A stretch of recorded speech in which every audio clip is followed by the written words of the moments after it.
पार्वती के मनोभाव की परीक्षा लेने वाले ब्रह्मचारी स्वरूप शिवावतार का वर्णन। नंदीश्वर बोले, हे सनत कुमार, अब विभु परमात्मा शिवजी के परम पवित्र जटिल नामक अवतार को अत्यंत प्रेम पूर्वक सुनिए। पूर्व काल में दक्ष की कन्या सती अपने पिता से अनादर प्राप्त कर उनके यज्ञ में अपना शरीर त्याग कर हिमालय द्वारा मेना के गर्भ से पार्वती नाम से उत्पन्न हुई। वे पार्वती अपनी सखियों समेत घोर वन में जाकर शिव को अपना पति बनाने की इच्छा करती हुई अत्यंत निर्दोष तप करने लगीं। तब नाना प्रकार की लीला में प्रवीण शिवजी ने उनके तप की भली भांति परीक्षा के लिए पार्वती के तपस्थान पर सप्तर्षियों को भेजा। उन मुनियों ने वहां जाकर यत्न पूर्वक आदर के साथ उनके तप की परीक्षा की, किंतु वे सफल नहीं हुए। तब वे पुनः लौटकर शिव जी के पास आए और उनको प्रणाम कर आदर पूर्वक सारा वृत्तांत निवेदन किया तथा उनकी आज्ञा लेकर स्वर्ग लोक चले गए। उन मुनियों के अपने अपने स्थान को चले जाने पर सुंदर लीला करने वाले भगवान शंकर ने पार्वती के भाव की परीक्षा करने का विचार किया। उस समय शिवजी ने अपनी इच्छाओं का दमन करने के कारण साक्षात ईश्वर ही प्रतीत होने वाले तपोनिष्ठ तथा आश्चर्य संपन्न प्रसन्नता से परिपूर्ण ब्रह्मचारी का स्वरूप धारण किया। वे भक्त वत्सल सदा शंभु शिव छत्रदंड से युक्त तथा जटाधारी वृद्ध ब्राह्मण के जैसा उज्जवल वेश धारण किए हुए, मन से हृष्ट तथा अपने तेज से दीप्त होते हुए अत्यंत प्रीतियुक्त होकर गिरिजा के वन में गए। वहां उन्होंने सखियों से घिरी हुई तथा वेदी के ऊपर विराजमान चंद्रकला के समान शोभित होती हुई और विशुद्ध रूप वाली उन पार्वती को देखा। तब ब्रह्मचारी वेशधारी भक्तवत्सल शिवजी उस देवी को देखकर प्रीतिपूर्वक बड़ी उत्सुकता के साथ उनके समीप पहुंचे। तब पार्वती ने भी अद्भुत तेजस्वी रोम बहुल अंगों वाले शांति प्रकट करते हुए दंड तथा मृग चर्म से युक्त कमंडलू धारण किए हुए उन जटाधारी बूढ़े ब्राह्मण को आया देखकर पूजोपचार सामग्री से परम प्रेम पूर्वक उनका पूजन किया और पूजन करने के पश्चात आनंद पूर्वक सादर उन ब्रह्मचारी से कुलक्षेम पूछा कि आप ब्रह्मचारी का रूप धारण किए हुए कौन हैं, कहाँ से आए हैं, जो अपने तेज से इस वन प्रदेश को प्रकाशित कर रहे हैं। हे वेद विदों में श्रेष्ठ, बताइए।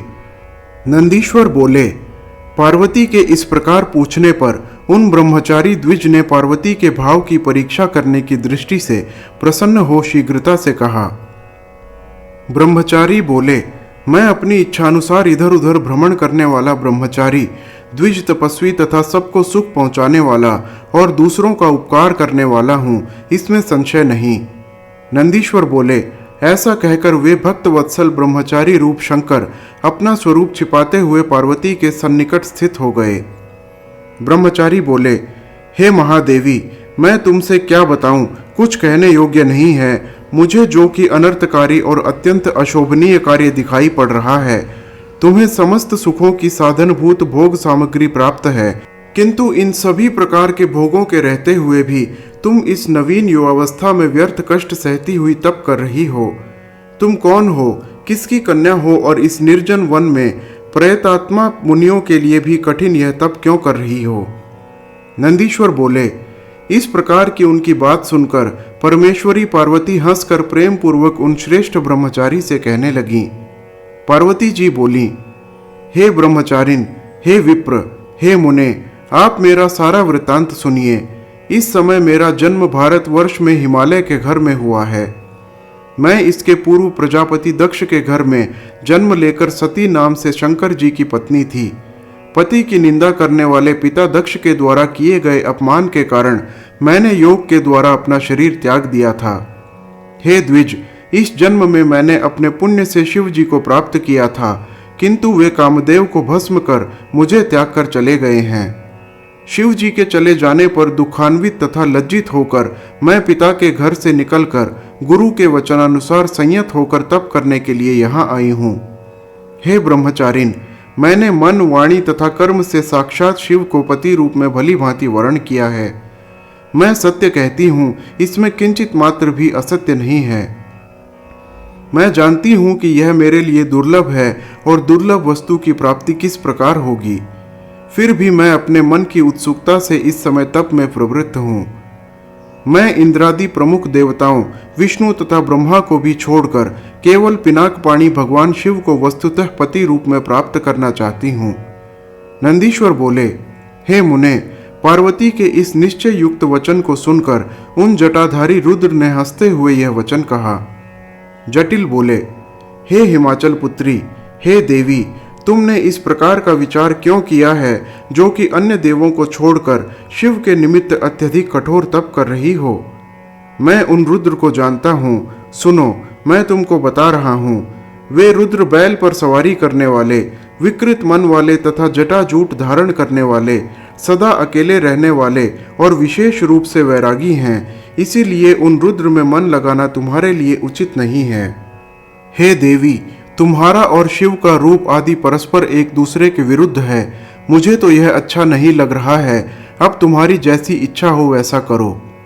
नंदीश्वर बोले, ऐसा कहकर ब्रह्मचारी स्वरूपधारी शिव ने उनकी परीक्षा करने के लिए उनके आगे पुनः अनेक प्रकार से अपनी निंदा की। विप्र के उस असह्य वचन को सुनकर देवी पार्वती को बड़ा क्रोध उत्पन्न हो गया और उन्होंने शिव निंदा परायण ब्रह्मचारी से कहा, अभी तक तो मैंने यही समझा था कि आप कोई महात्मा होंगे, किंतु मैंने इस समय आपको जान लिया। फिर भी अवध्य होने के कारण आपका वध नहीं कर रही हूँ। हे मूढ़, तुम ब्रह्मचारी के स्वरूप में आए हुए कोई धूर्त हो। तुमने शिव की निंदा की है, उससे मुझे महान क्रोध उत्पन्न हुआ है। तुम शिव से बहिर्मुख हो, इसीलिए शिव को नहीं जानते। मैंने तुम्हारी जो पूजा की उसके कारण मुझे परिताप हो रहा है। जो मनुष्य तत्व को बिना जाने ही शिव की निंदा करता है, उसका जन्म भर का संचित पुण्य नष्ट हो जाता है। शिवद्रोही का स्पर्श कर मनुष्य को प्रायश्चित करना चाहिए। रे दुष्ट, तुमने कहा कि मैं शंकर को जानता हूँ, किंतु निश्चित रूप से तुम शिव को नहीं जानते। वास्तव में वे परमात्मा हैं। रुद्र जैसे तैसे सब कुछ हो सकते हैं, क्योंकि वे माया से बहुत रूप धारण करने में समर्थ हैं। सज्जनों के प्रिय वे सर्वथा निर्विकार होने पर भी मेरे मनोरथ को पूर्ण करेंगे। नंदीश्वर बोले, ऐसा कहकर उन देवी पार्वती ने उन ब्रह्मचारी से शिव तत्व का वर्णन किया, जिसमें शिव ब्रह्म के रूप में निर्गुण एवं अव्यय कहे गए हैं। देवी के वचन को सुनकर वे ब्राह्मण ब्रह्मचारी ज्यों ही पुनः कुछ कहने को उद्यत हुए, उसी समय शिव में संसक्त चित्त वाली तथा शिव निंदा से विमुख पार्वती ने अपनी सखी विजया से शीघ्रता से कहा। गिरिजा बोली, हे सखी, बोलने की इच्छा वाला यह नीच ब्राह्मण अभी भी पुनः शिव की निंदा करेगा, अतः प्रयत्न पूर्वक इसे रोको, क्योंकि केवल शिव जी की निंदा करने वालों को ही पाप नहीं लगता, वरन जो उस निंदा को सुनता है इस संसार में वह भी पाप का भागी होता है। शिव भक्तों को चाहिए कि शिव निंदक का सर्वथा प्रतिकार कर दें, किंतु यदि वह ब्राह्मण हो तो उसे त्याग देना चाहिए और उस स्थान से शीघ्र चले जाना चाहिए। निश्चय ही यह दुष्ट पुनः शिव की निंदा करेगा, किंतु ब्राह्मण होने के कारण यह अवध्य है, अतः इसे छोड़ देना चाहिए और फिर इसे कभी नहीं देखना चाहिए।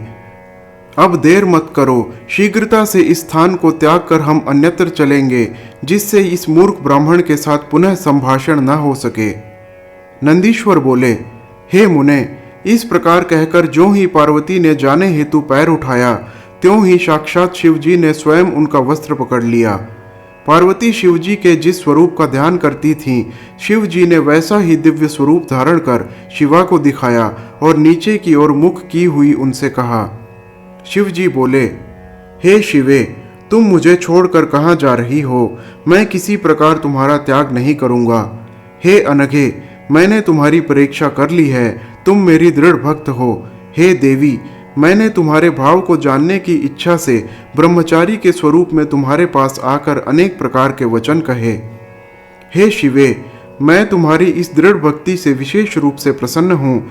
अब तुम अपना मनोवांछित वर मांगो, तुम्हारे लिए कुछ भी वस्तु मुझे अदेय नहीं है। हे प्रेम निर्भरे, तुमने अपनी इस तपस्या से आज से मुझे अपना दास बना लिया है।